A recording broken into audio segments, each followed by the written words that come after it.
Bapak Ibu yang dirahmati Allah, mari kita kembali melanjutkan kajian Nashaihul Ibad. Pada kesempatan malam hari ini masih pada babul khumasi. Sekarang kita masuk pada makalah yang ke-24 ya. Bismillahirrahmanirrahim. Wal maqalatur rabi'atu wal ishruna, makalah nasihat yang ke-24 dari babul khumasi. An ba'dil hukama, makalah ini datangnya dari sebagian ulama ahlul hikmah, ulama yang hatinya dan pikirannya bersih dari syahwat-syahwat duniawi.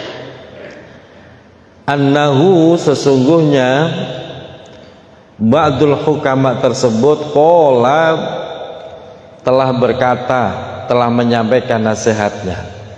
Begini nasihatnya: az-zuhdu khamsu khisalin.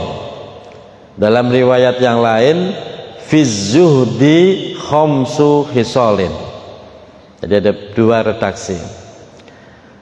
Az-zuhdu, yang namanya zuhud, khamsu khisalin, itu ada 5 kondisi, 5 keadaan.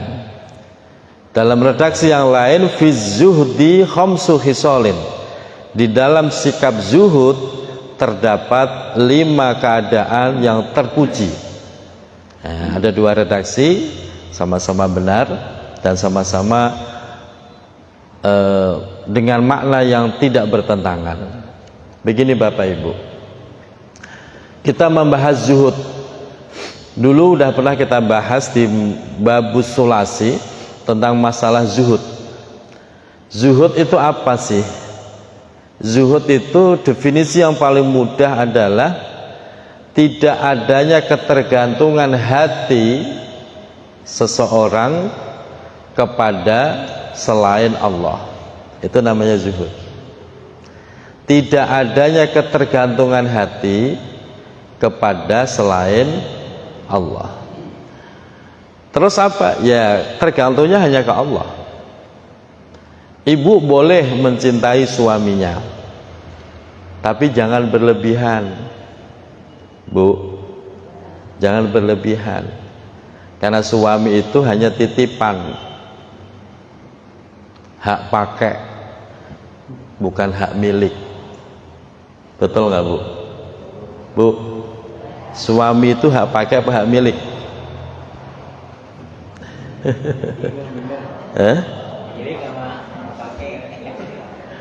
Gimana Pak? Menurut Bapak, istri hak pakai apa hak milik? Hak pakai Pak. Suatu saat bisa diambil oleh Allah kapan saja, betul? Bahkan suatu saat bisa digantikan posisinya, betul? Nah, hak pakai. Karena itu hak pakai, biasa saja. Ya cinta, tapi jangan berlebihan sampai dibela-belain, nggak sholat, nggak ngaji demi melayani suaminya. Itu cinta apaan itu? Sama anak ya cinta, tapi ya jangan berlebihan. Waktunya sholat ya sholat, waktunya ngaji ya ngaji. Jangan karena kebangatan cinta akhirnya mengalahkan seluruh kewajiban yang harus kita lakukan. Jangan. Tetap yang namanya zuhud itu, hati ini tetap tergantungnya ke Allah. Anak sakit panik ya, sedih ya, manusiawi. Tapi hati tidak boleh lepas dari Allah. Disitulah nantinya akan menjadi sebuah kekuatan dalam diri seseorang. Bapak cinta sama harta benda, ya silahkan, emang itu kebutuhan, tapi jangan berlebihan. Jadi letakkan harta sesuai pada tempatnya. Sendal contohnya, Bapak beli sendal baru, Di mana letak sendal? Di kaki. Jangan taruh di kepala. Ada nggak orang punya sendal baru taruh di kepala, Pak? Ya banyak. Begitu naik ke masjid, sholat yang dipikirin dari takbir sampai salam, sendal terus. Berarti sendalnya ditaruh di mana itu, Pak? Pala. Harusnya kan kalau sudah dilepas ya sudah. Kalau sudah takbir ya diingat harusnya kan Allah. Tapi enggak. Malah yang diingat sendalnya. Aduh, hujanan nih sendal baru nih. Kulit lagi ya. Itulah bahaya zuhud. Bahayanya orang yang tidak zuhud, sehingga berantakan itu, Pak. Yang harusnya sholat bukannya mikirin sholat, yang harusnya ngaji bukan mikirin ngaji. Kelihatannya duduk melototin kiainya, pikirannya melayang kemana-mana. Ada nggak yang begitu? Ada. Dari sorot mata bapak ibu itu kelihatan. Ada yang serius, ada yang ngelamun, ada yang bengong, ya ada gitu loh, Pak. Nah itu pentingnya zuhud. Dan di dalam zuhud itu terdapat 5 kondisi yang terpuji. Apa itu? Yang pertama, as-siqatu billah, yaitu adanya keyakinan billahi terhadap Allah. Orang kalau sudah terlatih dengan sikap zuhud tadi, Pak, hatinya selalu gantungnya ke Allah, nyantolnya itu ke Allah.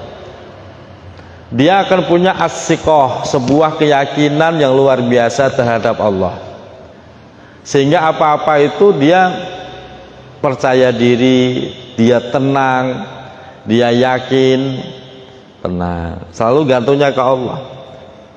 Dan itu menjadi sebuah kenikmatan tersendiri, Pak. Orang kalau hatinya nggak bisa bergantung kepada Allah, panik mulu kerjaannya. Mau hajatan, panik. Ntar kalau hujan gimana? Ntar kalau yang diundang nggak datang gimana? Ada aja ketakutan-ketakutan itu yang membuat dirinya jadi panik, jadi malah gelisah nggak karu-karuan. Kenapa? Nggak ada keyakinan terhadap Allah. Lagi sakit, panik luar biasa. Keyakinannya nggak ada, Pak. Ntar kalau begini, berlebihan pikirannya. Karena tidak ada ketergantungan hatinya kepada Allah. Bahkan, Pak, ini malam ini masih megang duit 100.000, itu udah panik. Besok bagaimana? Duit tinggal 100.000. Ada nggak orang model begitu, Pak? Ada kan? Berlebihan jadinya, Pak. Tapi kalau orang itu zuhud, jangankan megang 100.000, malam ini nggak megang, lo tetap yakin besok bisa makan. Keyakinan itu lo penting, Pak, yang membuat kita itu tenang. Jadi orang itu tenang. Sebab kalau orang gampang gelisah, gampang panik, Pak, fisiknya ikut sakit, Pak.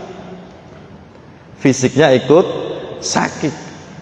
Darah tensi naik, gula naik, kolesterol, udah bahaya itu, Pak. Tapi kalau Bapak tenang, sehat badan, Pak. Sehat. Karena tenang, menghadapi apapun tenang. Loh, orang tuh kalau panik, stres, asam lambung naik, Pak. Bisa nyesek ke dada, bisa mati itu, Pak.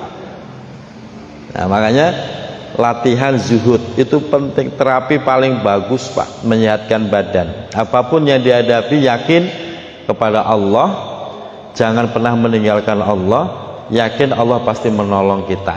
Sebagaimana yang Rasulullah sampaikan kepada Abu Bakar As-Siddiq, la tahzan, innallaha ma'ana. Jangan sedih, sesungguhnya Allah bersama kita. Udah gitu, Pak. Ngomong gitu kan gampang, prakteknya susah, Pak.